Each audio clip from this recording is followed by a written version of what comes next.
So every time I tried to send the tweet, it was giving me a no siree Bob. Right.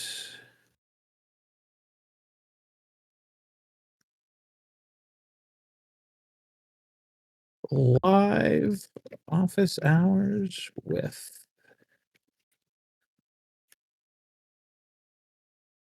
now on Discord. Join now at the link in the replies.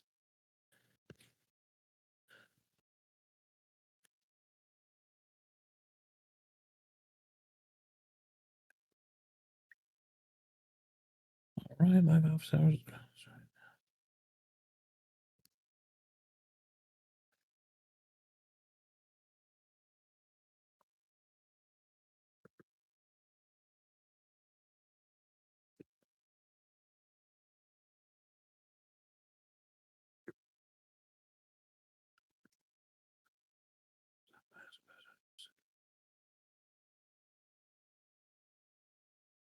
All right. It looks like it actually took this time. So that is wonderful. And Trey, I think you saw that we have some questions actually that are already queued up. So while we're waiting on people to trickle in here, I think you had mentioned Tammy, if I'm not mistaken. Yeah, in the Q&A okay channel. I see him right there. Yep. All right, so I'll start you off with these, Trey. For tonight's office hours, I present these two questions, two different topics from Tammy. Question 1, the Radar Foundations module that's in the Chaser Academy. It mentions that supercells require inflow outflow balance. Other than the dogleg example for outflow dominance, what are all of the various signs on radar when storms are primarily inflow, outflow, or well balanced? So basically, how do we on radar determine the nature of the storm? Is it breathing in? Is it breathing out? What's going on? Yeah, so outflow is probably the easiest. Outflow dominance probably the easiest to view on radar.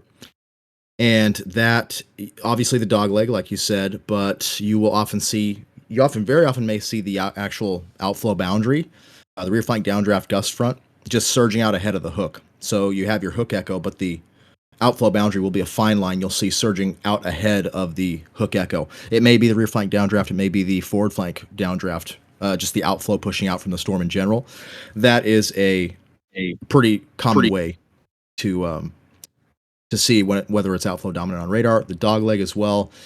Other than that, it can be that those are probably the two main ones. As far as inflow dominant goes, that one usually you'll see it more like a string beanie type of look, where it's very strung out. It doesn't really have that nice robust look. It's kind of a very elongated sort of string bean, we like to call it in the chasing world. So it can be a little bit arbitrary, but a lot of times in events with strong low-level storm relative inflow, meaning big photographs, fast storm motion usually, that tends to be the initial stages of storm development. You'll see very string beanie, very elongated type storms. And then well-balanced, it's going to have none of that, those kind of features. It's going to have a well-developed forward flank, precipitation core, hook echo, and all the features we talked about in the radar module. And you're not going to see strong outflow. You're not going to see that string bean look. You're going to see a nice, well-balanced storm. May or may not be producing a tornado, but even if it's not producing a tornado, that doesn't mean it's balanced. It just may be kind of getting its act together still. So, I know another indicator for outflow dominance is if you have your spotter network dots turned on and you see me near the storm, it's almost certainly outflow dominant at that point. So, good to know. Good to know. All right. So Tammy's question was a two-parter. Here is the second part. Could you clarify the meaning of shelf clouds?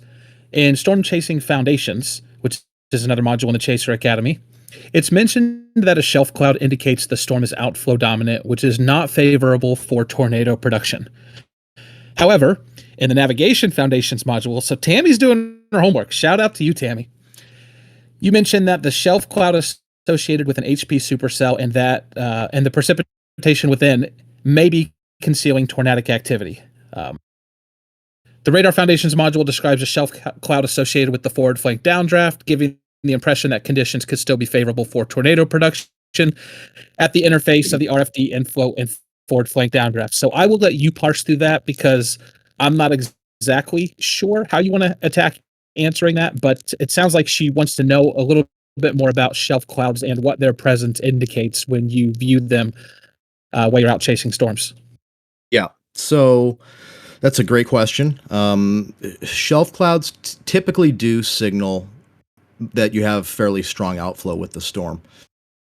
So it depends obviously on the scenario, but with a high precipitation supercell, like you mentioned,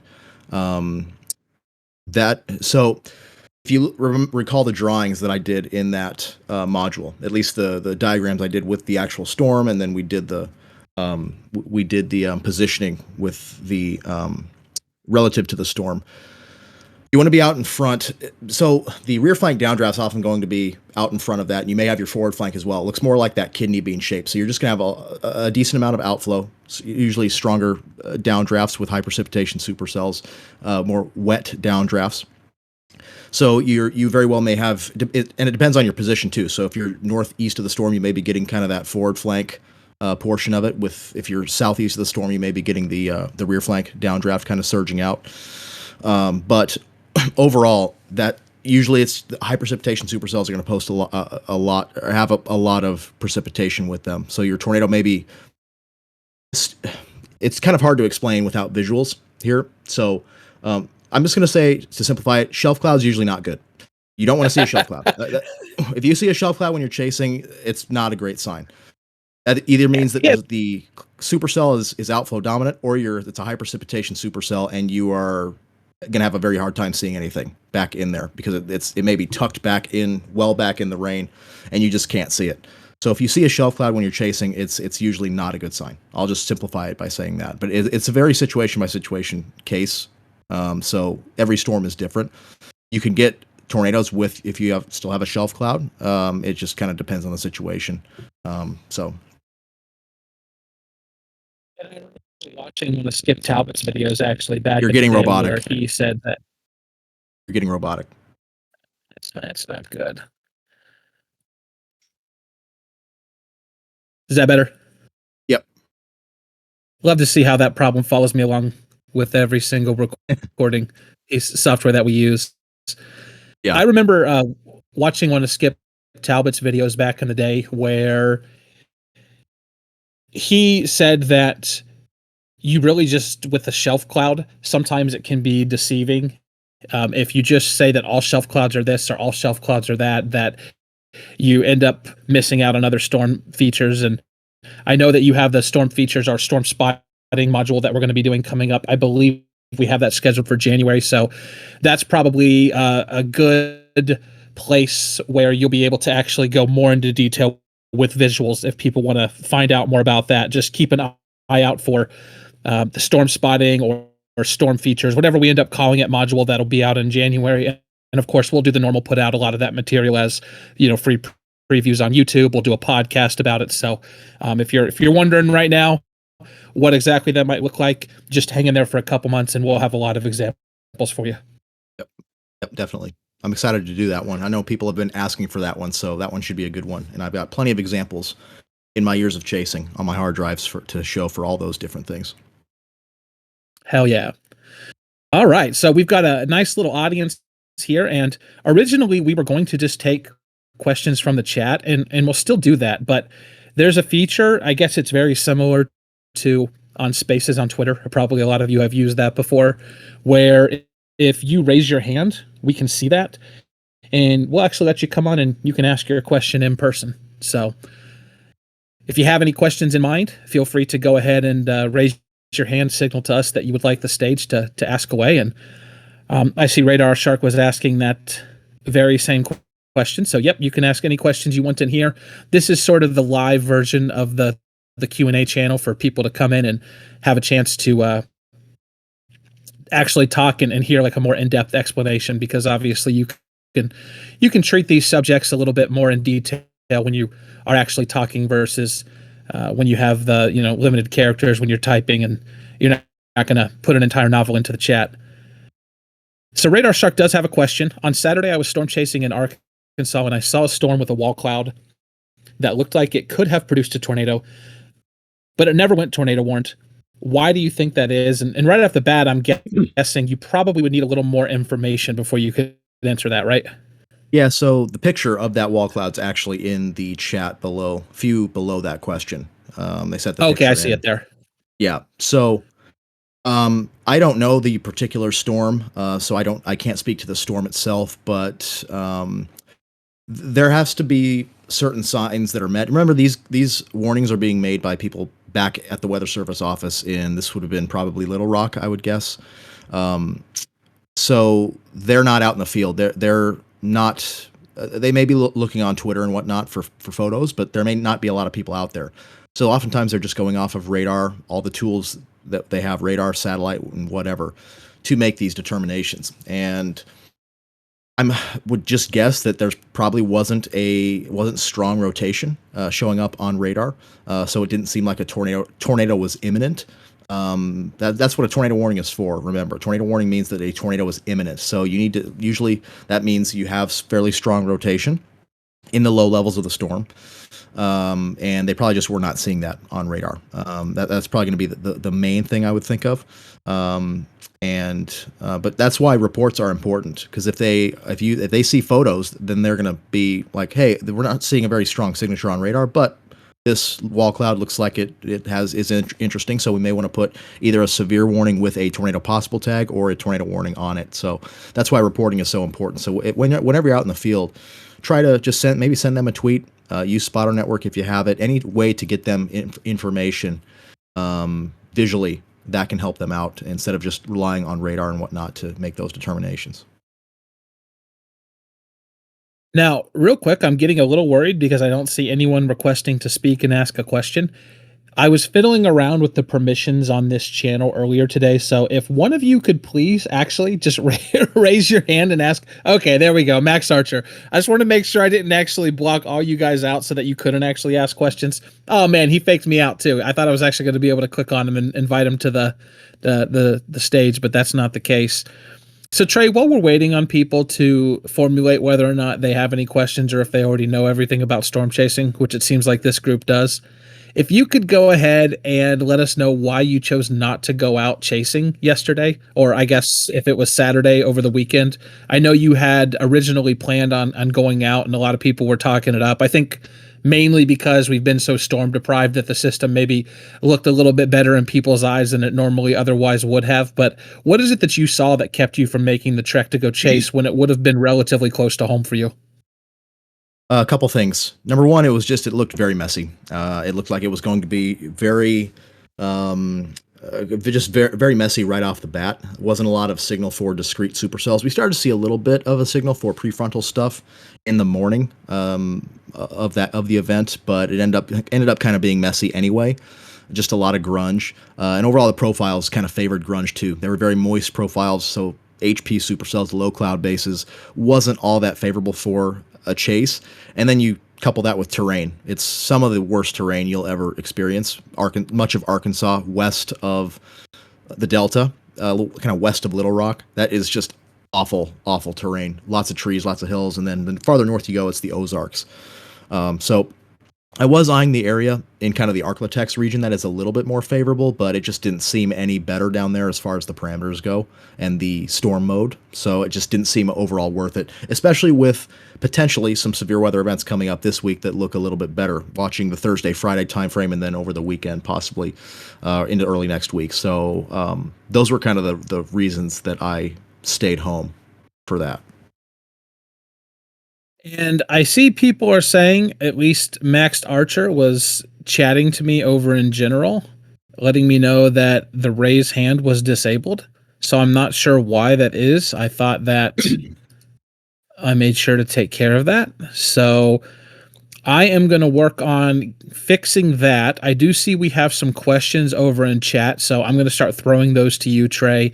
And then while you're answering, I'm going to see if I can investigate and figure out why I'm such an idiot when it comes to actually making technology work. So weaponized autism. I see you a lot in the.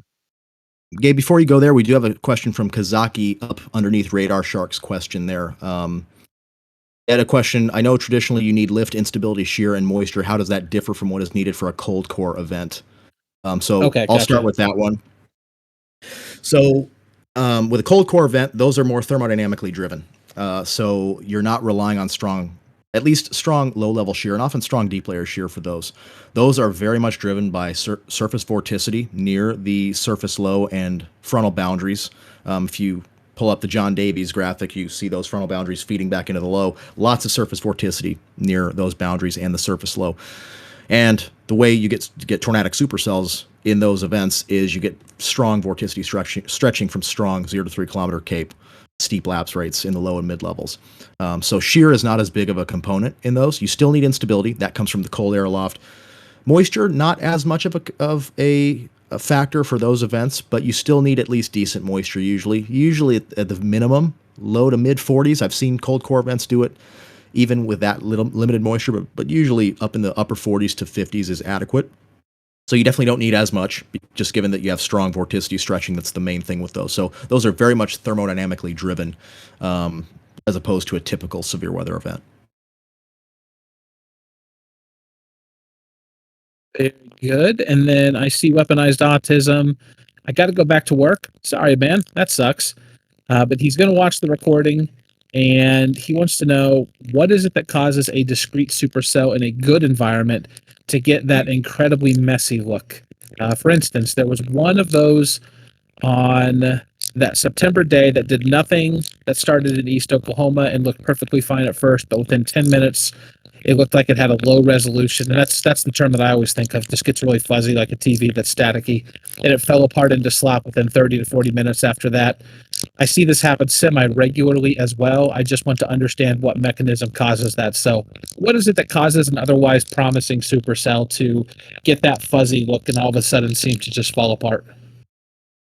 That's going to be a setup dependent thing. That could be a number of things. It could be strong forcing. So initially you get supercells and then you just have a lot of updrafts going up along nearby. It could mean a weak cap. That means you could have a lot of that crap vection going up around that storm. So you get some negative storm negatively favorable or unfavorable storm interactions that kind of make the mode messy, or destructive storm interactions. It could be capping. In some cases, the storm can go up, look nice, and then it just kind of can't really push through the cap fully. Let's see what else is there. It could get pretty outflow dominant quickly.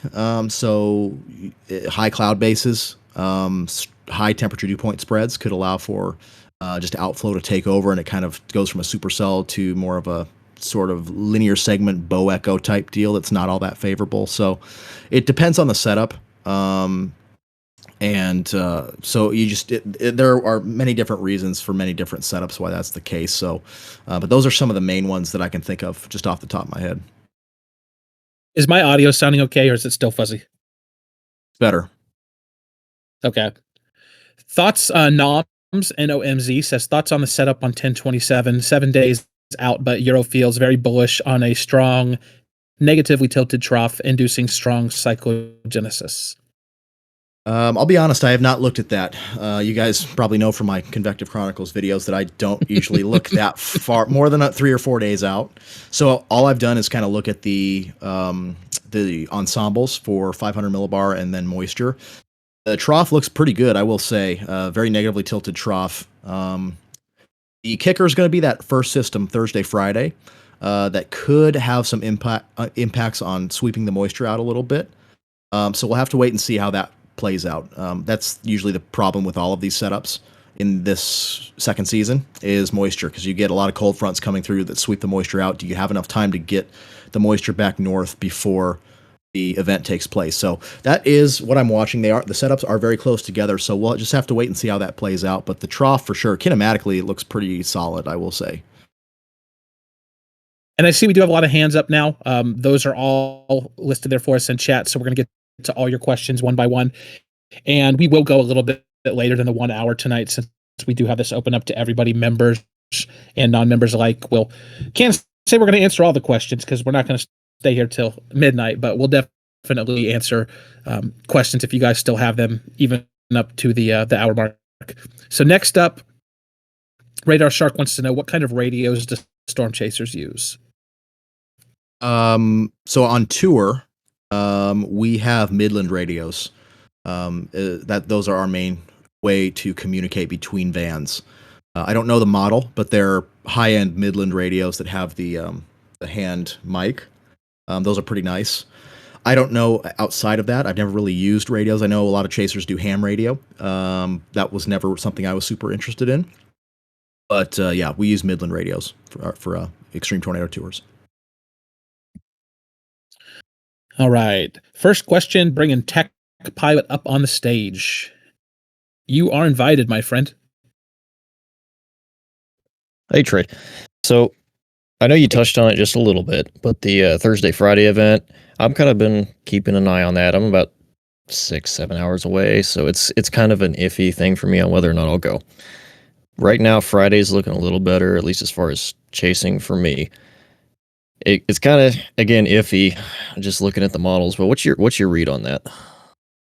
Yeah, so it's an interesting setup. It's a little close low that comes in off the Pacific and then moves kind of into the southern U.S., which I've seen that several times in the cool season, and it usually does some pretty decent things.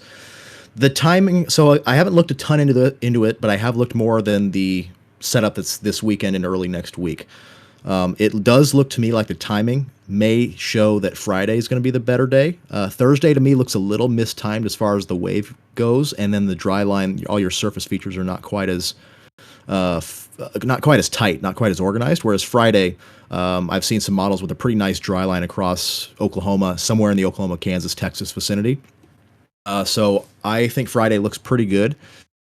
Is it worth a 6 or 7 hour drive? Remains to be seen, but overall, it looks like a pretty nice trough with a nice dry line, which this time of year, and if it's a Friday event too, that gives us an extra day for moisture to get up here, because we just had that event a couple days ago that kind of sweat the moisture out toward the Gulf. So we need a little bit more time to get that moisture up, and some of the Thursday progs were not so great with that. But Friday, if we can hold off till Friday, if it slows down a little bit, and it is a Friday event, that'll give us just an extra day to get that moisture up. So all in all, it looks pretty good right now, I will say, but we'll see how it plays out over the next couple days. And I just now got to the point in chat where it turns out it is our wonderful operations director B who somehow accidentally turned off the ability for people to ask questions earlier. So she definitely pump faked me into thinking that it was my fault, and I was frantically searching around figuring out what on earth I had pressed. So thanks a lot. Appreciate that. We'll definitely talk about that in my office afterwards. Okay, so Barrett B, you are on the stage, my friend. Yeah. So I wanted to ask, Trey, what are your current thoughts about like the rest of the tornado season for this fall and winter? Like, just wanted to ask that. Yeah, so I obviously haven't done a video this year for the second season. It just doesn't get as much interest as the spring video, so I haven't really done my usual deep dive into this season. But you have weak La Nina, you have a warm Gulf that has been untouched the entire hurricane season, so we have very warm waters in the Gulf. Those two things usually are pretty favorable for second season events, especially that Gulf being warm, because that allows a farther north advance of a more unstable air mass, setting the stage for severe weather. So if we can keep this active jet stream, which it looks like we're going to for a while, that could be a good sign so I would not be surprised if it's average to above average the second season, and we see some good events in November, December. Beyond that, I'm not 100% sure. But that's at least my initial read on it, with weak La Nina, warm Gulf, and just a tendency for warmer air overall across at least the southern half of the country. It could be a decent season, especially if this jet stream stays active. So I like what I'm seeing. TCP 3059, you have been invited onto the stage. Now's your time to shine. If you're still here. Sorry, wrong button. I do that all the time.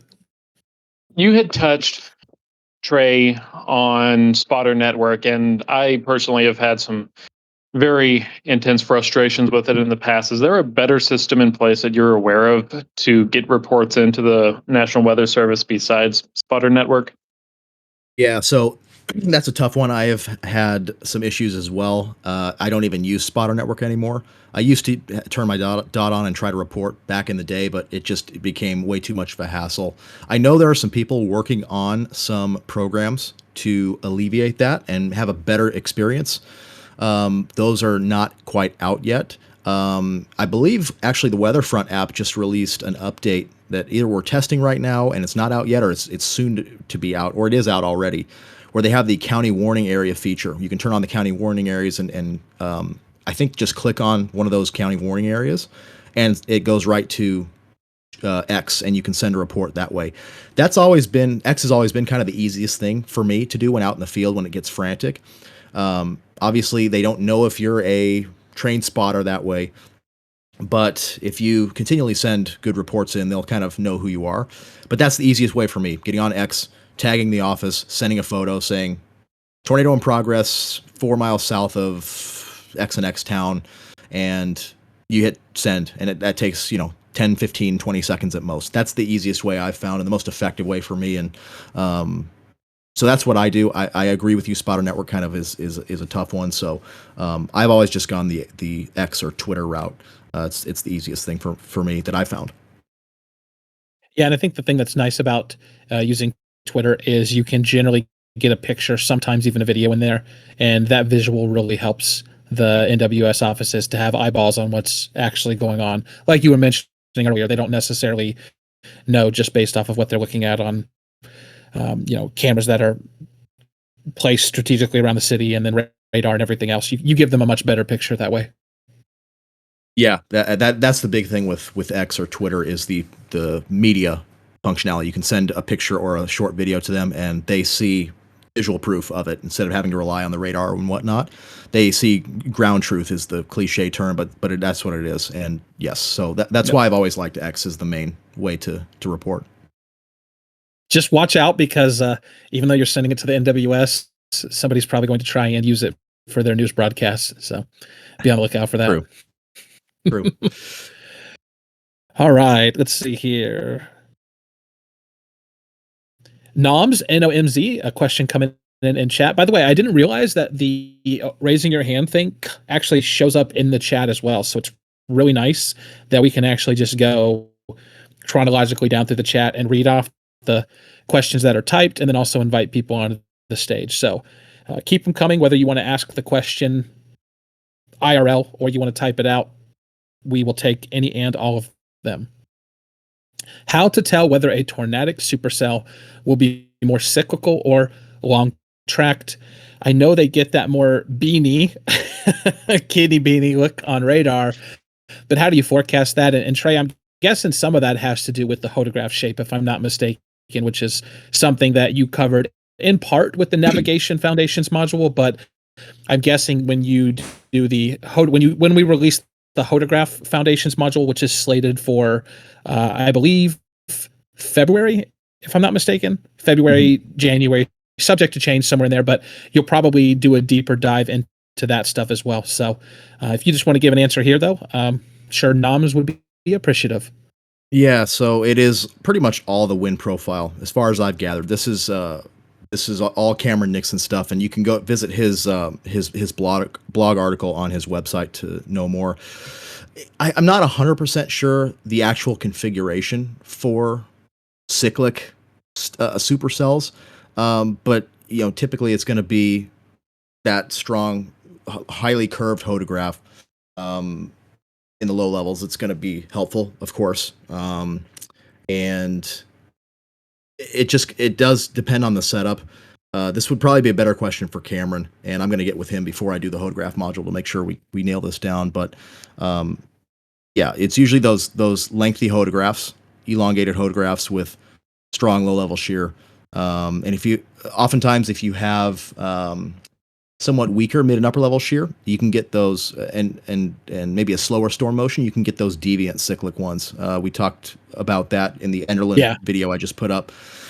if you have slower storm motions, strong low-level shear, that tends to mean that you are going to have that deviant cyclic behavior with perhaps more than one mesocyclone ongoing at a time. So those are the ones I always look out for the most, is the more deviant ones, because usually deviance is tied to cyclic supercells in a lot of cases, because the occlusion, that's when deviance kind of comes in, is the occlusion process. So yeah, those are the ones I look at most, is the those strong low level shear photographs, like a Great Plains low level jet setup is kind of what Cameron calls it.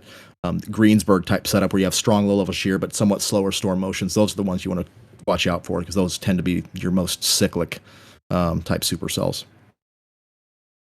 And as far as the deviance goes, that is when the tornado detaches itself or decouples itself from the parent mesocyclone, right? And moves off generally to the north or to the left of the direction that the supercell is traveling. And that's how you get those multiple mesocyclones ongoing at the same time.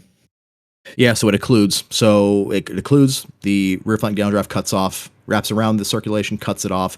So it detaches really from the parent mesocyclone and starts moving north, usually, in most cases, off to the left or north. And then you get a mesocyclone where the old one was to take over, and that's the cyclic process. So it kind of just handoff after handoff. Greensburg was a great case for that. And I think if you Google forever meso, like literally just the word forever, and then MESO, I think Cameron's result for his article on these types of photographs actually comes up as like the first result. So if you want to learn more about that, I'll go ahead and piggyback on what Trey was saying. Cameron Nixon's work is definitely going to be the best for it, and that forever meso is what sticks out in my mind. Whenever I see that now, I always kind of get flashbacks to events like the quad state supercell. Yep. Yeah, the forever meso is more so one where it's not cyclic, actually. It doesn't cycle. Right. It's just one super long track and steady state, like you're like a bass field or a quad state, something like that. Those actually don't cycle, and those you can actually tell by the storm shape. They'll have that they'll have the debris ball and the hook where the tornado is, and then a very sharp, kind of almost northward facing hook echo. Cameron has some images in that article that are really good for that. But no, it's funny that not funny, but it's interesting that a lot of those storms have the same look on radar in those forever meso situations. Yep, absolutely. All right, radar shark storm chasing. You have the stage, my friend. All right, so I wanted to ask what caused all these small-scale Texas tornado outbreaks earlier this year, even though the Storm Prediction Center will only put out like 5% tornado risks.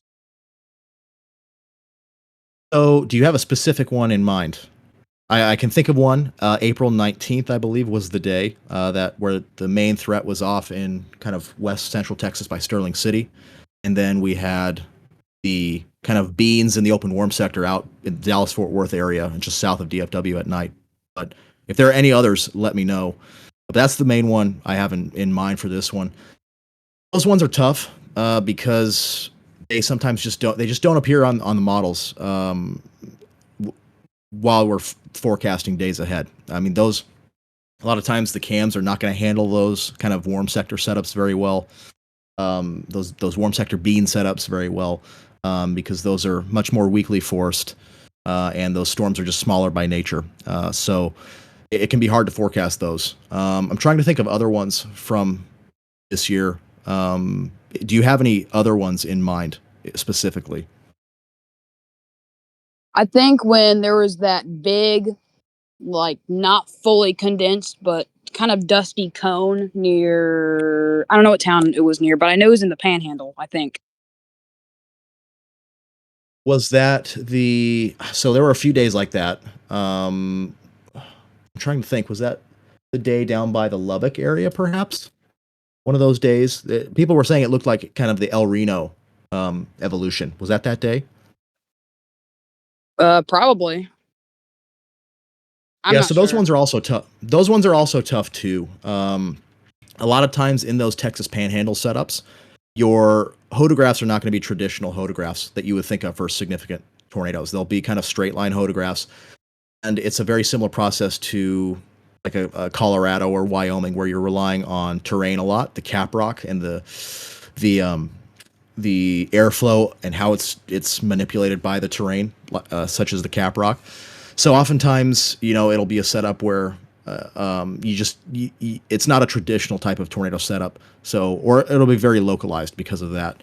A day, the ones you want to focus on are the ones where you have outflow boundaries. Those like a Morton, Texas day, June 5th. That's a big one. Matador, Texas, I believe, was another type of day like that. Those can be pretty favorable, but again, a lot of times in those cases, you don't have traditional hodographs. So you might have decent instability, but your hodographs might be straight, and you're just relying on that kind of easterly flow up the caprock. So I think we're getting better at that, but they are very mesoscale in nature, so sometimes they can be tricky to forecast ahead of time. Jack in the Booth says, just questions, or can I talk about ideas, business ideas? Well, if it's phrased as a question and it has to do with storm chasing or anything weather adjacent, then sure, feel free to ask it. And I just want to stop for 1 second to remind everyone, because I do see a lot of green names in here. If your name is green because you are just a member of our Discord server and you're hanging out here taking advantage of the free perks for today, that is awesome. We are so happy to have you. If you are a Chaser Academy subscriber and your name is still green, that means that you have not yet attached your Discord username to your Chaser Academy account. Either you have not filled out the form in the subscriber verification channel, which is located a little further up if you scroll up on the side, or you filled it out and there was some information that was wrong. Either way, if it was wrong, let us know in support. We can investigate that. We can fix it and make sure you get tagged with the Chaser Academy role. Or if you haven't filled out that form, make sure you do so, because after tonight, the subscriber only channels are going to go back to being just people who are Chaser Academy members. So if you are enjoying this and you're liking access to the Q&A channel as well, Chaser Academy is another channel that you'll find. If you scroll up a little bit further, there are instructions about how you can join the Chaser Academy. It's $19 per month. You get access to all the training modules, all the Chase and Explain episodes. We put out new ones every month. We're going to be doing these office hours live once a week. Trey, of course, is doing the first one, but everyone from Aaron Jack to Mike Kolbinski and, Hunter folks, Ethan Moriarty, they're all coaches with Storm Chaser Coaching, so they will all be in here at some point. And of course, you get access to that live 24/7 Q&A channel where coaches are popping in and out and answering your questions via text. So lots of awesome value packed into that Chaser Academy subscription. And now that I am done, you are getting slightly robotic again, and I think we missed a question up top from earlier, so I'll do that while you're fixing your audio. From Whiskash, I'm learning as much as I can about the weather, specifically severe weather. I'm currently not able to pursue higher education with where I am physically and in life. What more can I do to be a better chaser, learn even more, and potentially pursue meteorology professionally? Well, you're in the right spot. I don't want to sound like do a shameless plug here, but you're in the right spot. This is Storm Chaser coaching was kind of meant for this. And you're going to get all the severe weather educational material that you'll ever want. So definitely check out. It looks like you are an Academy subscriber, so already you're off to the right foot. We've got a lot more great stuff coming in the pipeline. We've got already some of the foundational stuff. We're kind of finishing out that foundational content moving forward, but we've got a lot more in the pipeline. But just overall, just read as much as you can. Unfortunately, if you want to get an actual job in meteorology these days, whether it's with the government or a private entity, you do probably need education, higher education for that. So, but with the advent of social media, if you find kind of a niche that you're able to fill on YouTube or whatnot, I know the market's getting a little saturated at this point, but just try that out. It's just kind of what I did. I never thought Convective Chronicles would take off as much as it did, and here we are. So just learn as much as you can, absorb as many resources as you can on severe storms meteorology, the Chaser Academy stuff. There's a lot of great stuff out there as well. Tim Vasquez books and whatnot. But just to try to absorb as much as you can, journal articles as well. That's how kind of a lot of chasers learn, including myself. We just were interested in it, fascinated by it, and we just try to learn as much as we can on our own. So I would just start that way, and then maybe down the road, higher education opportunities will come up for you if you're interested in getting an actual career in meteorology. But for now, just try to absorb as much as you can. Sorry about that, Wizcash, and I had officially turned off my mic because for whatever reason it keeps losing connection and going fuzzy. So hopefully you guys can put up with the decreased audio quality. Sanest Northeast Chaser. Is that Ethan Moriarty in disguise here? Let's go ahead and find out. So I'm going to invite you to the stage. It is your time to shine. Okay. All right. Can you hear me? Yes, Mhm. sir. All right, I'm using my bad mic because the cord to my good mic broke. So no, I'm not Ethan. I wish. Uh, I'm more just. I think I want to see. This might be a bit long, but like, how was like, how can you like get better with figuring out like how much lift or how much is kind of good enough for an event? Because like, I'm gonna bring up an example.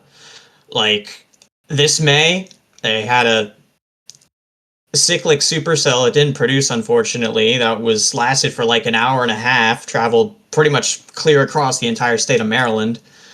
Uh, and and honestly, I didn't think anything was going to happen because it was in the rear left quadrant, and that would be contributing to like shitty photographs and also cams are just showing it would basically go linear almost instantly. And I mean, maybe it was just that it was warm sector convection and not like any real forced, but like, I mean, how do you know what's like enough to like get the job done, especially in those kind of late spring, summer months when there's like absolutely nothing? Yeah, that's why doing detailed analysis ahead of time is important because you're just looking for any little features. It depends on sometimes on the thermos as well. So if you have a strong cap and you only have very weak forcing, you're probably gonna need a lot more forcing than that to get the job done. So it is dependent on thermodynamics in a lot of cases, but it just depends on the setup. Sometimes all you need is a glancing blow. If you have a weak cap over a certain area, you don't need a ton of forcing. You maybe need just a confluence band in the open warm sector, or a subtle boundary, subtle wind shift boundary, or just a little subtle shortwave aloft. That might be all it takes. So I guess it is very much tied to thermodynamics. If you have a lot of capping, you're going to need a decent amount of forcing and surface heating to get the job done. If you have a fairly weak cap, or you have other factors in play, surface convergence and stuff, then you don't need a ton of forcing. So it's a case by case thing, but that's why doing detailed analysis ahead of time is important. That's why we do those forecast challenges, because those are a good way to really hone your skills at doing that kind of analysis. Look for subtle short waves, and look for little boundaries, convergence boundaries at the surface, because those can all help in a situation where you might think nothing's going to happen today. The cams don't show anything. Sometimes it can be just those little subtle features that are enough. So start with your thermos, look at soundings. Is your cap strong? Is it weak? And then look for other features. If it is strong, then you're going to need a lot of surface heating, a lot of forcing to get the job done. But it's a case by case basis, and just doing your analysis ahead of time is important. And that's where the models do help. So if cams show a good signal across all of them, then that setup probably is going to be a good thing as far as storm initiation goes. But if not, then maybe just dig deeper into the setup, see if you can find any little feature that can maybe overcome the capping or whatever the negative factors are in the setup. So it depends on the setup, but it can be tricky sometimes. But that is where the models can help sometimes. All right, Stephen, you have been invited up on stage. Stephen is one of our moderators here and one of the SCC employees, so I'm very interested to find out exactly what was so pertinent that he had to jump out of the show now and ask. What's going on? Do you need time off for vacation or something?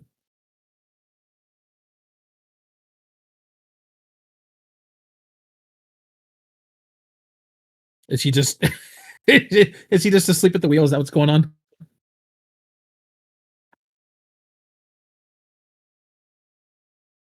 You hear me? All right. Yep, there you go. Okay, there we go. There we go. There we go, Stephen. Yeah, I'm just wasting y'all's time. All right. So this is very important. So Trey, I know you went to college. You did a lot of equations, you did a lot of math. I got a really important equation for you. So if Yes. you're chasing a cyclic tornadic supercell in Texas, right, and you see 2 tornadoes, and then later on it produces 3 tornadoes. At the end of the day, how many tornadoes did you see? I think you're trying to poke the bear here. Well, first of So all, yeah, never I'll mind. just give you the I'm floor. not, I'm not even going to go into it. What are you gonna say? Yeah. I might as well get this out of the way for all of you who are new to these discussions. In my opinion, if it's the same supercell, it's the same damn tornado. Because early on in my storm chasing career, one of the things that rubbed me the wrong way was people going out, getting on one supercell, and then talking about how they saw 17 tornadoes on the day. You saw one tornado. You saw one tornado.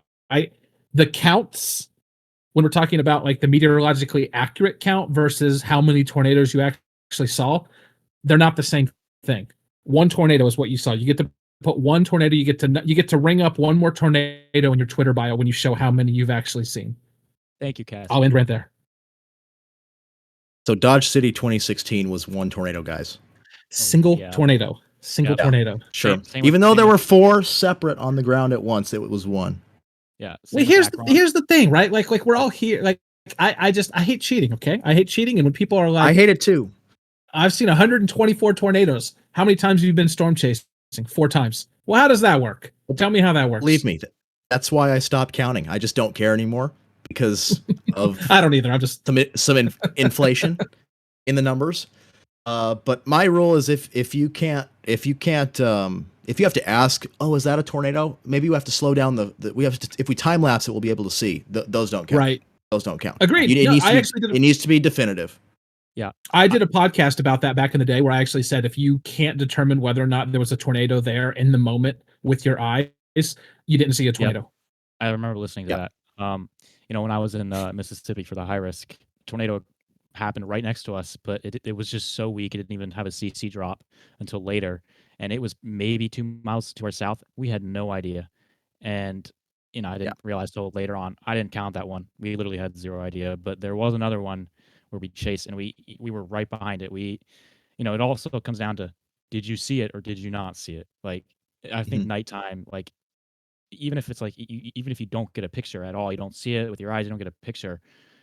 I think I like to say like chased rather than saw, because a lot of mine I don't see. They're so HP. They're at night, and so it's there's not really a line that you can draw to say I saw it or not. It's just kind of based on feeling, if you want to log that.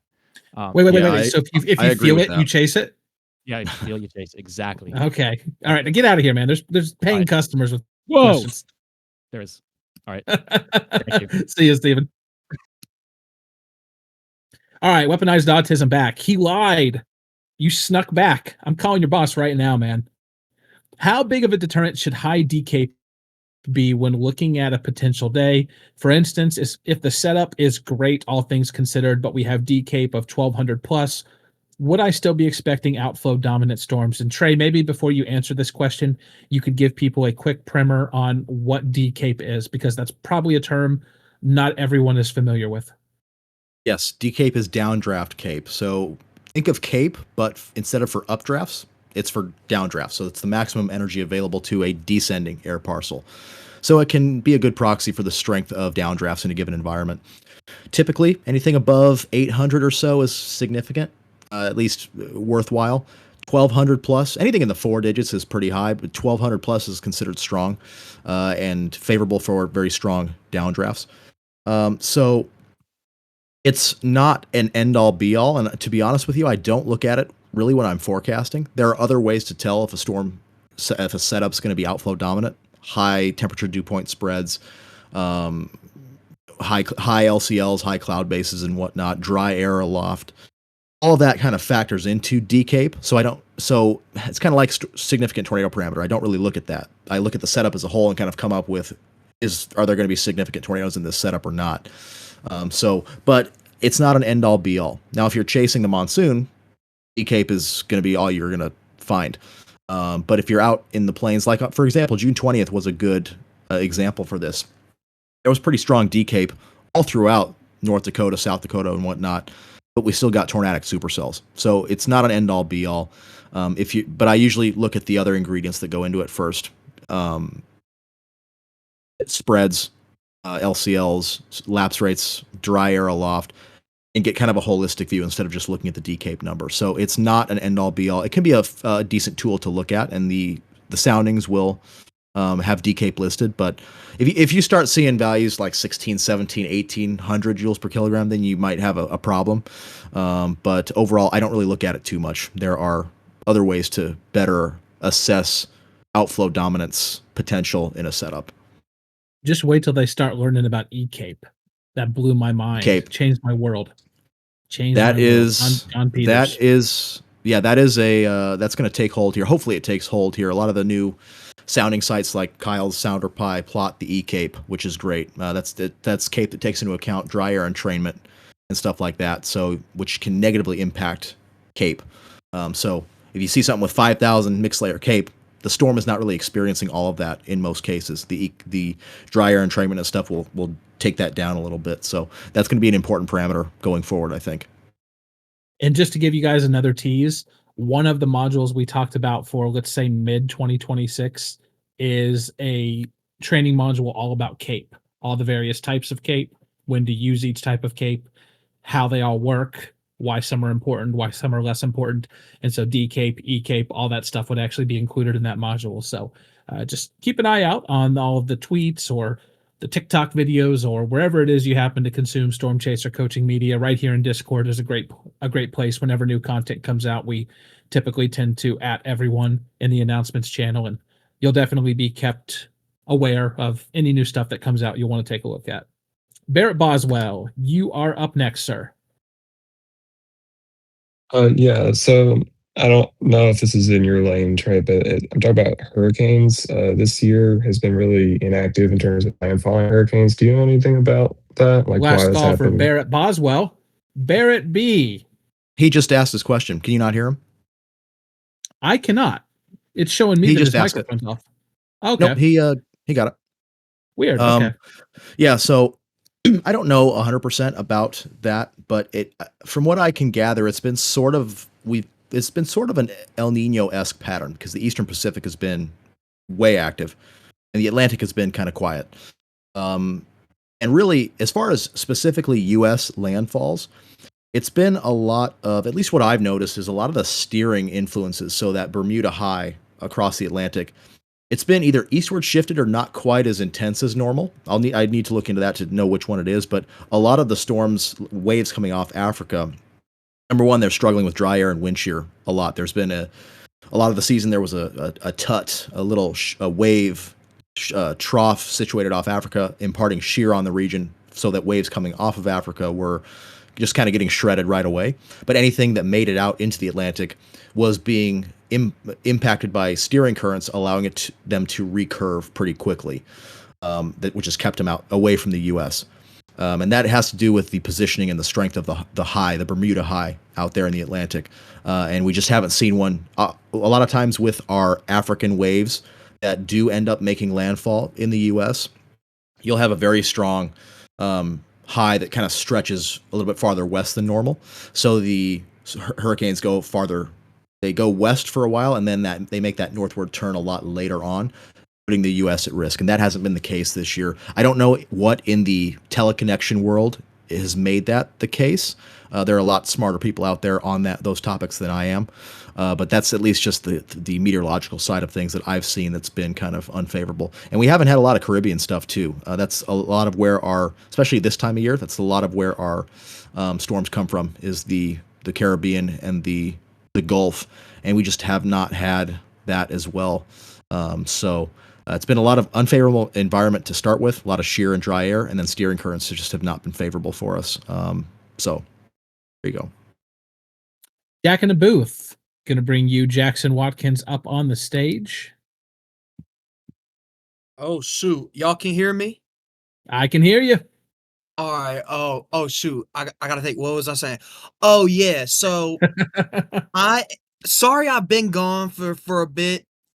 I know it's been a minute. I've been trying to get ready for college. I'm at OU now, not Trey's OU. I'm at the one closer to Gabriel.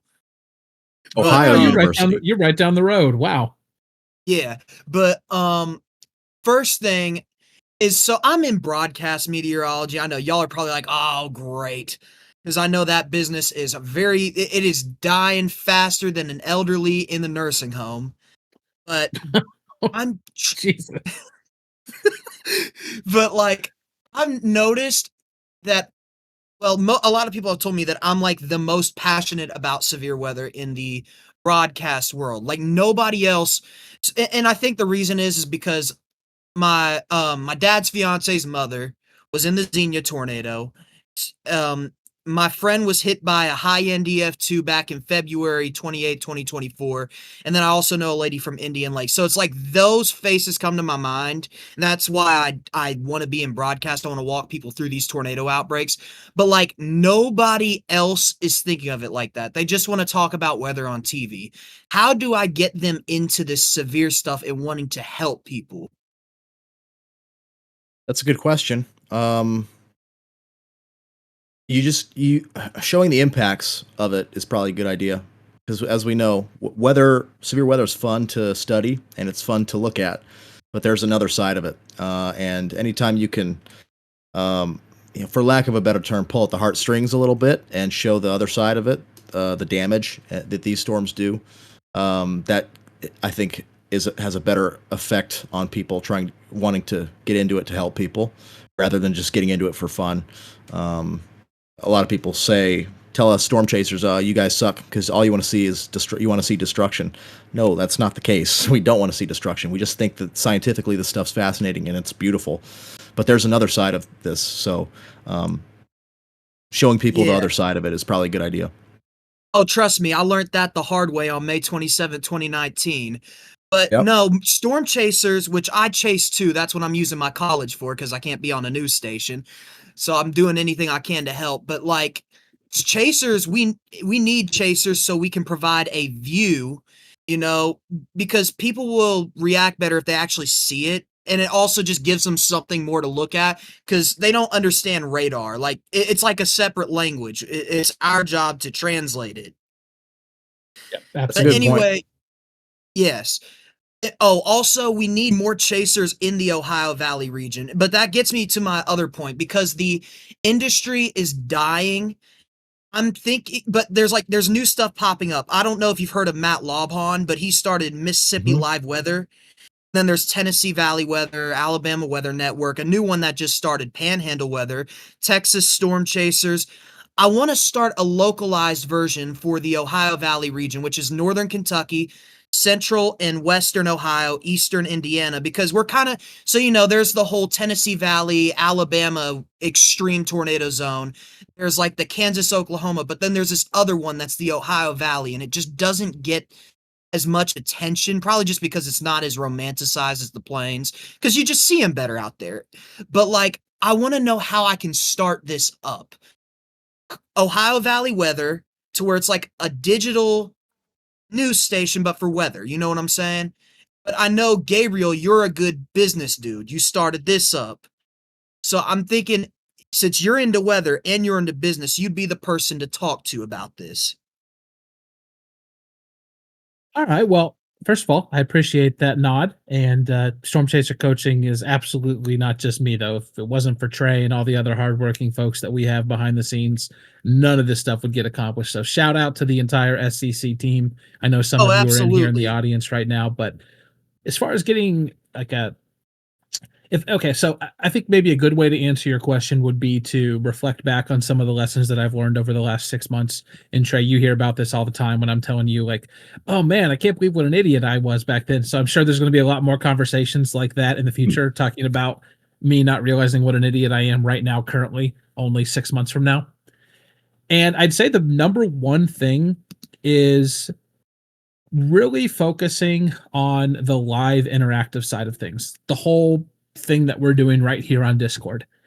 I had originally thought that, just doing some normal Twitter stuff and having the old SCC community, for those who aren't aware, we used to have our community in a more Facebook style like linear post by post by post platform, just didn't have I a lot of remember that. interaction.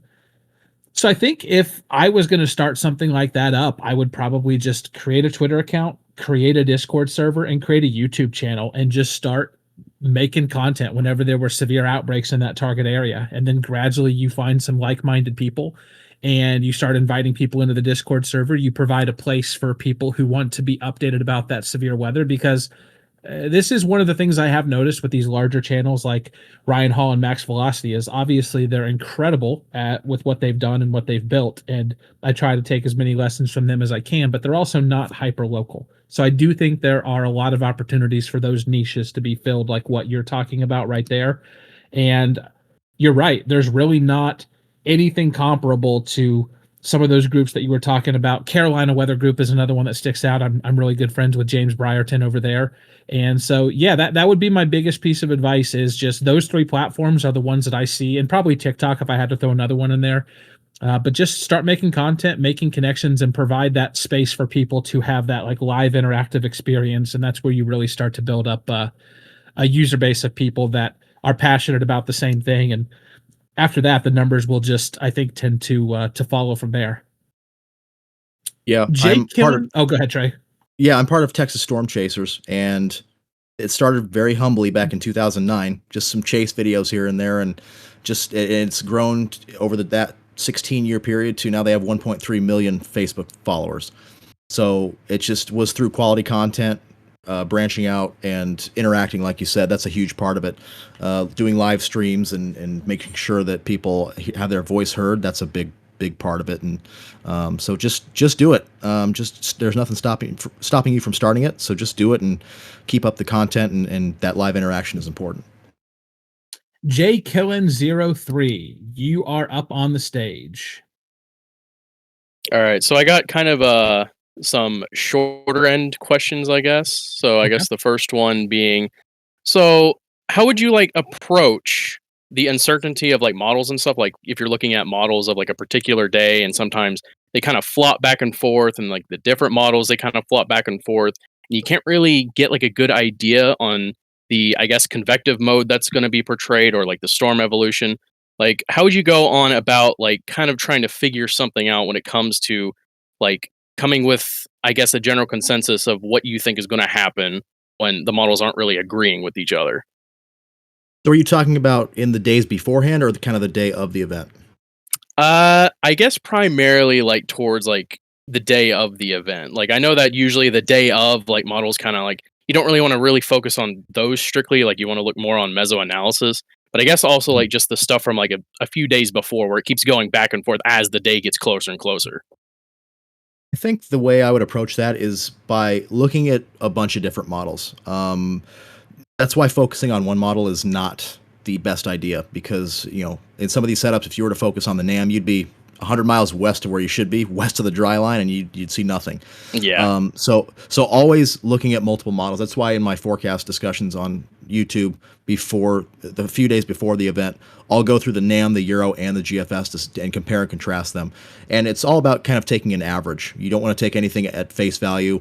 You want to kind of take an average. Hey, the GFS is over here. The Euro's a little bit farther west. The NAM's kind of in the middle. So maybe the NAM's kind of the solution we want to go with, because it's kind of an average of those in the days leading up. And then, of course, we start honing in with the observed data and stuff once you get to the day of. But using multiple models is critical. And the day of, using cams, you don't want to look at just one. You want to look at all of them to see. And that's why the href is so good, because it kind of takes it as an ensemble. And you can get probabilistic stuff based on all the cams. So just using multiple models is probably the best advice I could give there. All right. I guess just another quick question, because I'm actually curious as to, I guess, what your guys' personal, I guess, theories that you believe in terms of like tornado genesis. Like there's obviously, you know, top down versus bottom up, like, or do you believe in like both theories? So I think it's depends on the setup. We just don't have the research yet to know details of that. I worked with Howie Bluestein doing the mobile radar stuff, and I've seen multiple cases where it was down up, bottom up, and I've seen multiple cases where it wasn't. It was neutral or top down.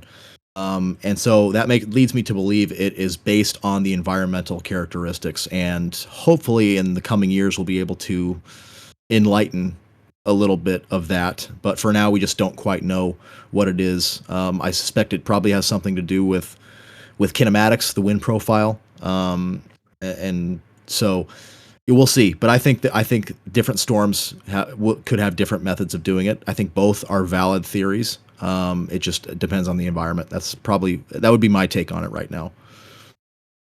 I'm just a big fan of dynamic piping. Dynamic piping, yes, there you go. That's all I need, baby. None of this top down, bottom up nonsense. Just the dynamic pipes. That's all I want. You and Reed. All right. You and Reed. Radar Shark Storm Chasing. You are back on the stage, my friend. Hello. Hello there. Hey, so I was wondering how often the environment comes together to make events like April 27th, 2011 and April 3rd, 1974. I didn't get any of that. Did you hear that, Gabe? I did. So she asked, how often does the environment come together to create an event like April 27th, 2011, April 3rd through 4th, 1974? And I guess you could go back further in history, maybe like the Palm Sunday outbreak, that sort of stuff. Like, how often do you see the perfect alignment of ingredients? And I guess a question I have, just to piggyback on that, have we ever seen an instance where there's been just like back-to-back events like that, where they're almost like outliers? You wouldn't expect to see two like that so closely together. It's extremely rare. I mean, you named pretty much the only ones we've seen in the past 120 years. April's 27, 2011, April 3rd and 4th, 1974. And then I believe James Spann talks about this one a lot. There was an event in the 30s in the Southeast that was similar. Huge, big-time tornado outbreak. I don't exactly remember what day that was, but it seems to be like every 40 years. And you can think of stuff like one of our most recent huge outbreaks, quote unquote, was March 31st, 2023. You had the dual high risks, the Keota, Iowa tornado up in that risk to the north, and then the stuff down in Arkansas. But that even pales in comparison to April 27, 2011. And that day was good, but it was very good, but there were some issues that the truly top of the pyramid events like April 27, 2011 just doesn't have.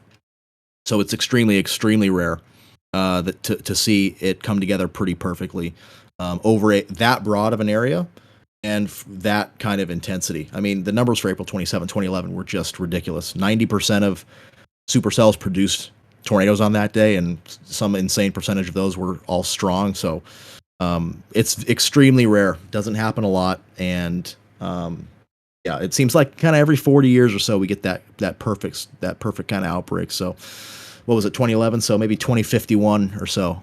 And it will be the next time we see a huge one, truly huge, not like a March 31st, 2023 or a May 18th of this year. Great chase day, widespread outbreak, but nowhere even in the same universe as April 27th or April 3rd and 4th, 74.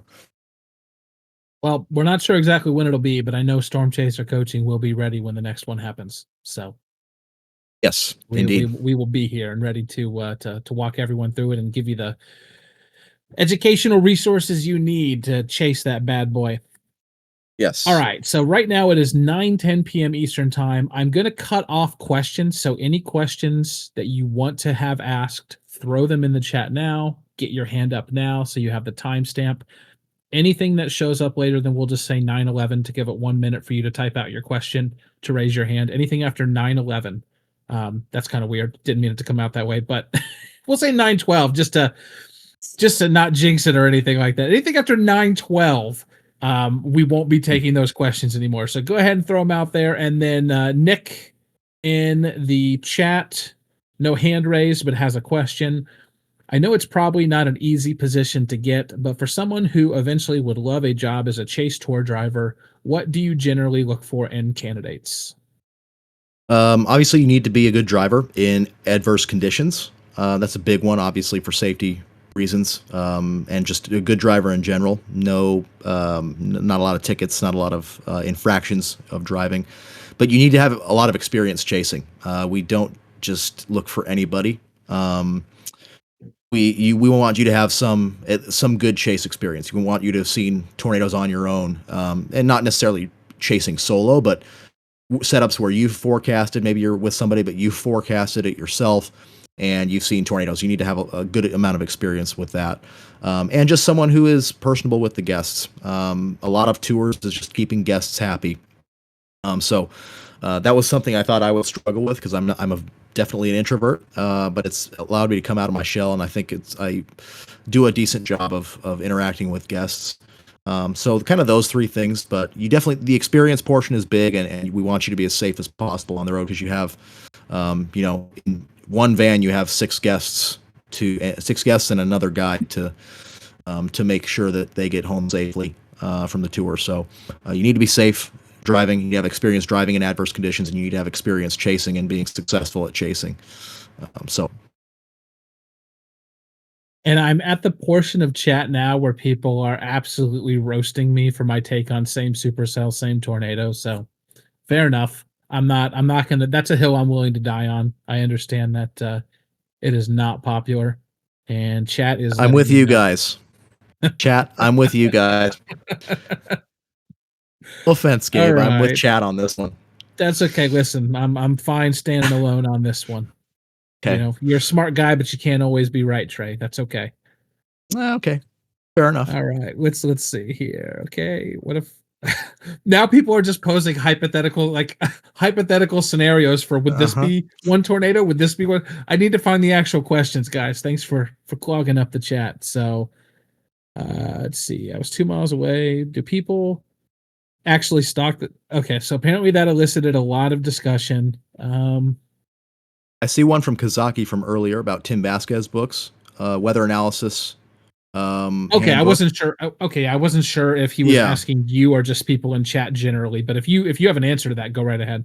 I do. The weather map analysis book is great, and let's see, I got them right here. So look at you, Mr. Scholar, right there. I got them all right here. I've got all of them. Yep, severe storm forecasting, great for focusing. It's like the weather map or weather analysis handbook, but focused on severe storms. And then the storm chasing handbook. I believe he's done an updated edition, but it kind of goes through a lot of the stuff that you would need outside of weather stuff. So restaurants on the plains, good, cool places to visit on down days, stuff like that. So we'll have content in the academy on that at some point for sure, but it's a great, all of Tim's books are great.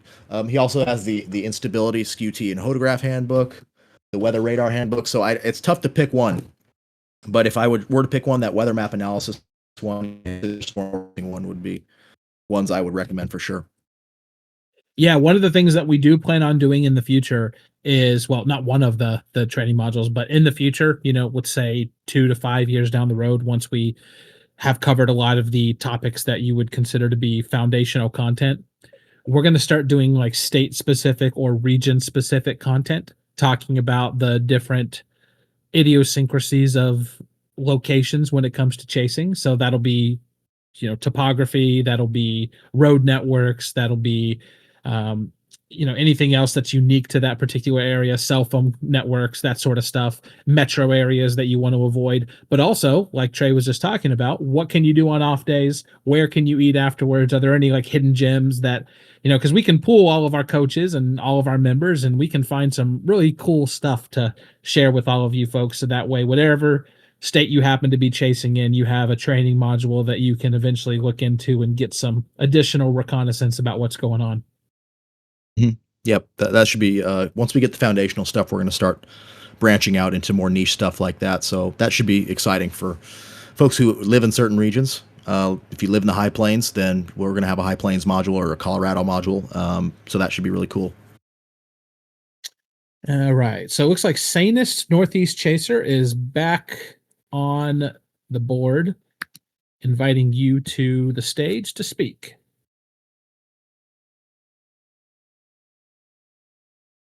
Okay, all right, I was muted, sorry. Okay, so I was kind of talking about this in chat. Am I not hearing them, or are they not talking? I'm hearing. I got it. I don't know why it's doing that. I'm sorry. I'm This sorry to is interrupt you some- there, Sanus. This is something I've seen a few people throwing around, but do you two, Gabe, Traymond, anyone in chat, use downdraft temperature for tornado forecasting? Because I mean, obviously you want something that's kind of warm to match the air under the updraft, but I mean, like, is that something people pay too much attention to?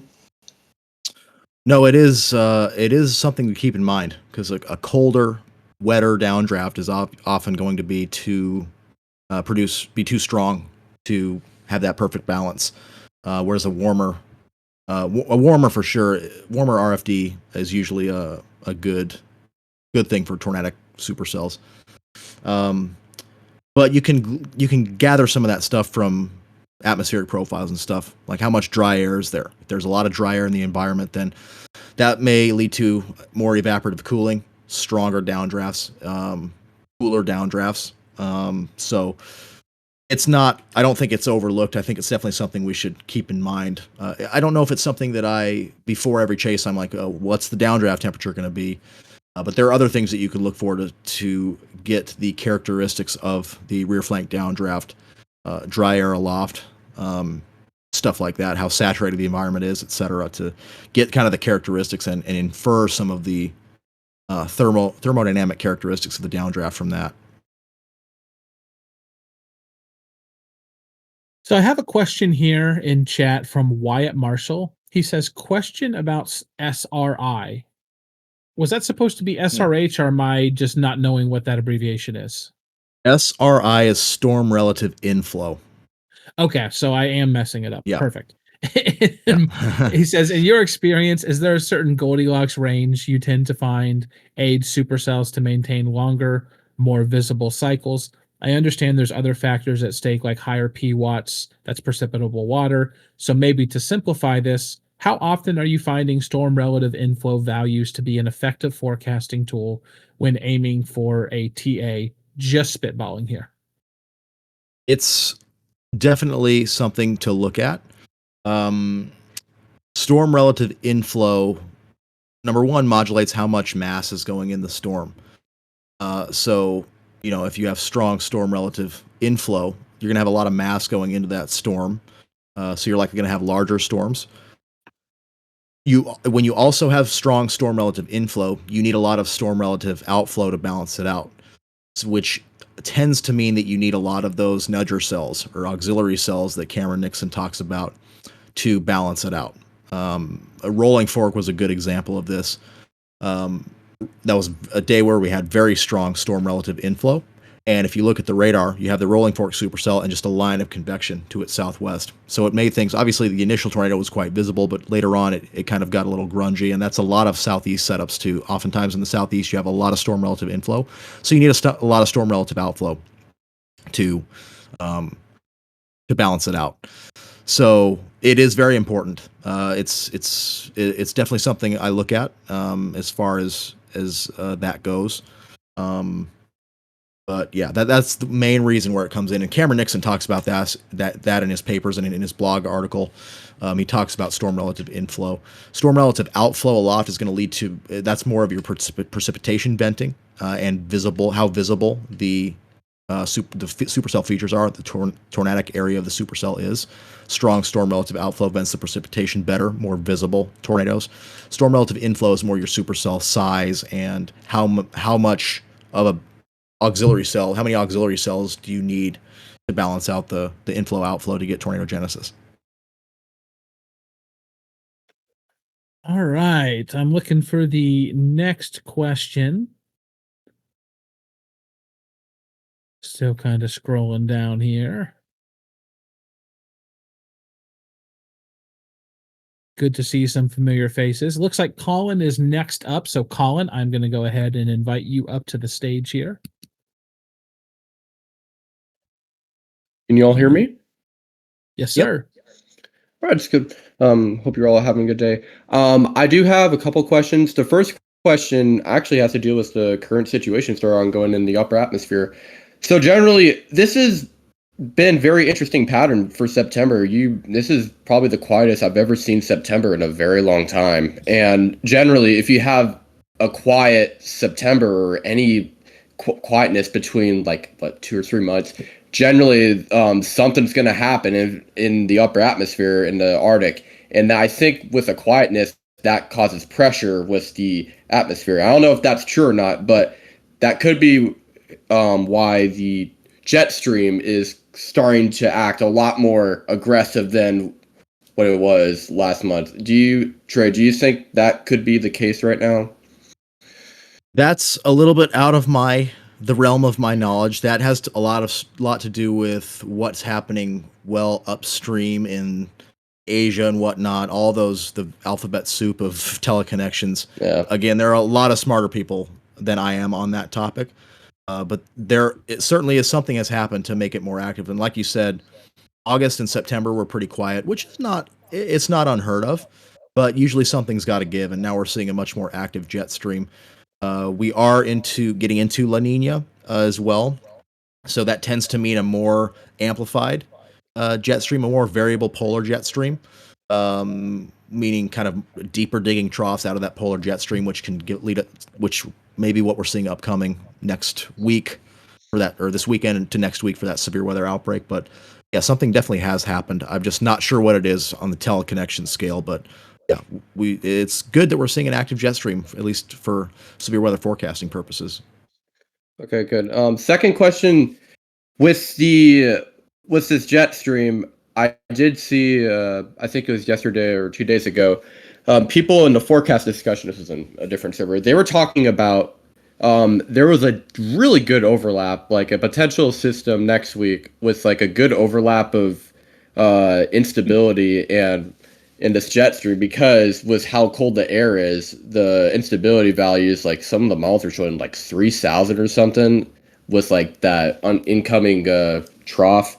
Generally, I know it's true, but like, doesn't it feel pretty like uncommon to see 3,000 joules like during October with like a trough digging in, like with such a really cold air mass as well, but with like the instability at the surface doesn't even have to be that big or supportive, but those cold temperatures really can do stuff with the instability in October. Yeah, that is very high for October, and I've not seen that on the models yet. I haven't taken a deep dive into the upcoming setups yet, but not surprising, as deep as amplified as the troughs are, that the first one coming in Thursday, Friday, nice little closed system. Usually there's some colder air at the center of that, and then that trough after that is fairly highly amplified, which usually means there's a lot of cold air coming down from Canada aloft or with that out of the polar region. So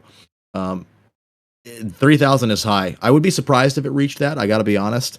That's just very high for this time of year, but it's not unheard of. So, we'll see. And it's a negative tilt trough, so it has the potential to be a decent setup. We'll just have to wait and see how that goes. But yeah, usually thermodynamics are the issue this time of year, and we'll see if that's the case. Like I said, moisture return is going to be key with these next couple of setups. But yeah, if we get that much instability, it's not going to take a lot kinematically, which the kinematics look pretty good for these upcoming setups. So yeah, it could be an active period here coming up. Joshua T. Clark, you are next up on the stage. Hey, good evening, all. Hello. First thing, I just want to, this is pretty cool. I appreciate being a member of this community, and kind of just wanted to just introduce myself a little bit. Have more of an operational weather background, being from the U.S. Navy, doing Navy meteorology, and awesome. That sort of operational type weather. Great video today, Trey, on Enderlin. It was a good watch. Thank you. With that said, I did a thought experiment with ChatGPT and talking about the EF scale and all that, and with the new upgrade of Enderlin and the inclusion of more really non-traditional damage indicators. It seems to me that it really just kind of exposes the the inherent flaws of the current EF scale, and I'm familiar with the concept that's been thrown around with the EF scale 2.0, or about it including more of those traditional non-damage indicators and more non-damage sources of data, such as Doppler wheels and remote sensing via satellite, like Landsat type analysis of damage tracks and things like that. I'm just curious about what have you heard about any talks about and look at revamping the scaling and getting back to a more a scale that obviously weighs more heavily on the actual meteorology instead of just pure damage indicators, like what we had in the past. Yeah, so back when I was a grad student at OU, one of Howie's other students that I worked with, he stopped his grad school at OU to go to Illinois, University of Illinois, and to do solely damage survey stuff. And so he was he had a lot of contacts, and it was well hooked up with those folks that were doing the revamping of the scale. And the revamping has been talked about for years and years now. And of course, we were doing mobile radar stuff at OU with Howie, and I kind of got onto that topic one day. What's the deal with this? Are they looking at adding into this stuff, any of this stuff in? And he said that they were looking at damage or adding in the mobile radar stuff, but it was going to be a long time before it was ever introduced into the scale. This stuff takes time. I mean, we see with the SPC, it takes a lot of time to introduce new products into the fold. The enhanced risk, that 5 category scale instead of the slight, moderate, high, the marginal enhanced risk, that took a lot of testing and a lot of, and the new mesoscale discussion interface that looks a little bit cleaner, that took forever too. They had to test it a while and get feedback, and so this stuff takes a while. But I do know that they are actively looking into adding mobile radar data. At least they were. I don't know if they still are. But and I also know that I believe what I saw from, I think it was Tim Marshall, who of course is one of the leading experts on this stuff, is that we are maybe 2 to 3 years away from a revamp of the scale. I don't know what that revamp entails, but I do know that they're working on an official revamp of the scale. And hopefully that's going to include some of these non-traditional damage indicators. There was just the paper that was referenced in the Enderlin upgrade from Miller et al. 2024. A lot of the people from the Northern Tornadoes Project looked at these non-traditional indicators, large compact objects, and how their trajectories should influence damage scale ratings. And a lot of that was used with the Enderlin upgrade. So that paper is relatively new. So I think that's why we're starting to see some of these cases that are using these non-traditional indicators to upgrade. And so I think my guess would be that they are looking at adding some of that stuff in. I know they have done stuff with like fields and stuff like that in the the most recent upgrade, but I think they'll go further with this next one. But we'll see. I don't know a lot of folks who right now who are still doing that kind of still well connected with that kind of stuff. But just from what I've heard, we're not too far away from an official upgrade, and hopefully that will include some of this new research on the larger sort of objects and this new research that's come out in the last year or so. Trey, do you think that TDS heights and VROPE will end up being used at all with the upcoming changes to the Fujita scale?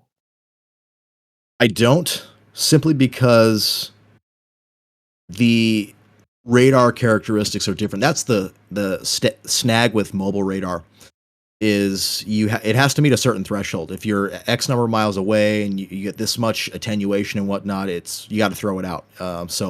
And a lot of mobile radar data is not perfect. So every case is different with the challenges that data had to face to be collected.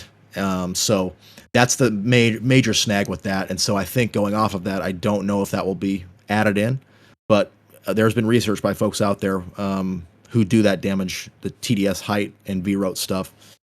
It's pretty interesting stuff, but will it be included officially? My guess would be no, but we'll see. All right, Barrett Boswell, you are next up. Welcome back to the stage.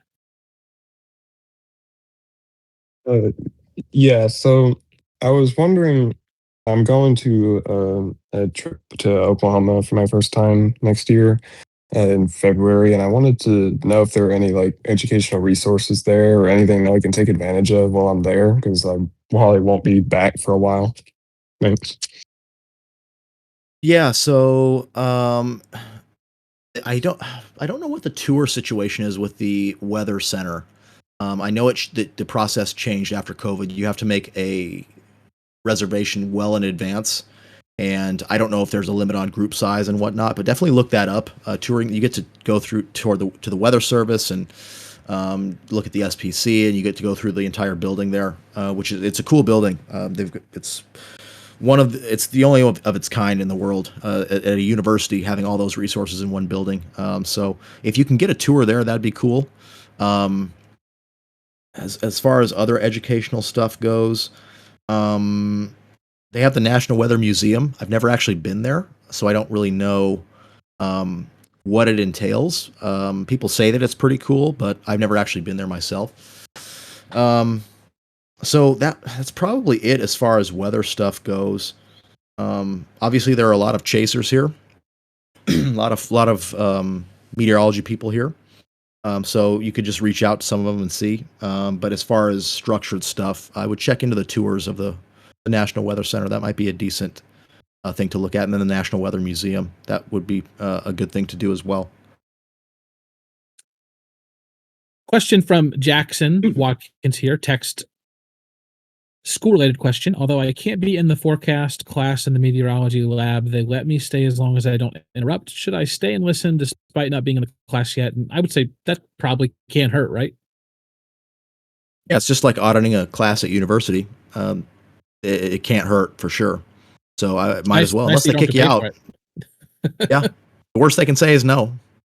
Yep. Let's see. What the hell is dynamic piping? Can someone please tell me? And to that, I will say, if you have to ask, you'll never know. Steven shared a nice journal article on dynamic piping, so hopefully that would explain it. Basically, it's top-down tornado genesis, where the vortex kind of drills through whatever's below it to get to the surface. So it's a very aggressive form of tornado genesis. I like it. Yes. None of this mamby-pamby spinning up from the ground, kind of dusty, maybe reaching the clouds, might delete later feeling cute style nonsense. Right. Why did you spell Articule that way? It reminds me of Articuno from Pokemon. Spelled it C-U-L-E. Anyways. Articule. Articule, no. Let's see here. Do we have any more questions before we get to 912? And Trey, you're always good at checking me if I end up missing any. So if you see anything that I missed, I'm at 909 right now. Yeah, I don't really see anything else.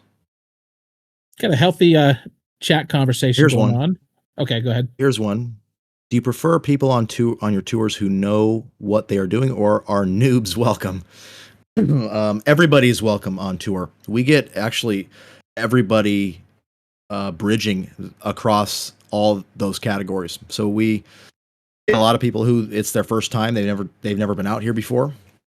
We also get people we have one guy who has done 45 tours with us. Oh, wow.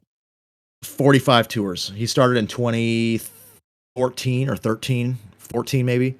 And every other year he does every single tour we offer. So he kind of knows the drill, and he's well versed in weather. So we get everybody, but everybody's welcome. Even if you know nothing, that's our job. Your job is to sit back and relax. Our job is to get you to the storms and help you see good stuff. So.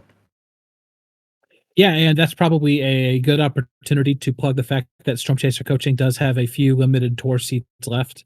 Unfortunately, the Founders Tour with Trey, Max Olson, and myself, I'm not really part of the draw. I'm not a meteorologist or a veteran storm chaser, so you probably would want to go with them. Unfortunately, that's filled, but we do have one seat left for the High Plains Tour with Michael Binsky. It's a photography-focused tour. If that's your thing that you're into, there's literally no one on the planet better to teach you and to ride along with for storm photography. So one seat left there. And then there are a few seats left on Brad Arnold's Extreme Storm Chasing Tour. Obviously, you've probably seen his streams before. You know, he likes to get real up close and personal. So if that is something you'd like to experience, you can go to stormchasercoaching.com and just click the tour tab at the top of the page. You'll have all the information that you need there. If you have any questions, you can always reach out to us in the support channel here on Discord. You can submit a question via the contact form on our website. Happy to answer anything that you might want to know about that. Okay, Sanus Northeast Chaser. Is down T a big thing people use when forecasting? We already did that one, I think. Downdraft temperature. Okay, downdraft temperature. Address that. Yep. Mm-hmm. Okay, gotcha. I didn't know if down T was different than like DCAPE or okay, yeah, gotcha. Let's see. I'm not tour guide. Blah, blah, blah. Do you prefer? So we're at 9:12, and it looks like that was all of the questions. So apologies if you asked a question after 9:12. We did say right around that time that we were going to have to cut it off since we're already about a half an hour over time. But hopefully all of you who were listening had a great time out here tonight. I know Trey and I did. And just want to remind you that if you are a Chaser Academy subscriber, these are going to be weekly. That means if you have your name in red, you have the Academy role. You'll have access to this channel even when it gets turned off for all of the people who have the regular member role. If you don't have the red in your name, you either haven't filled out the subscriber verification form.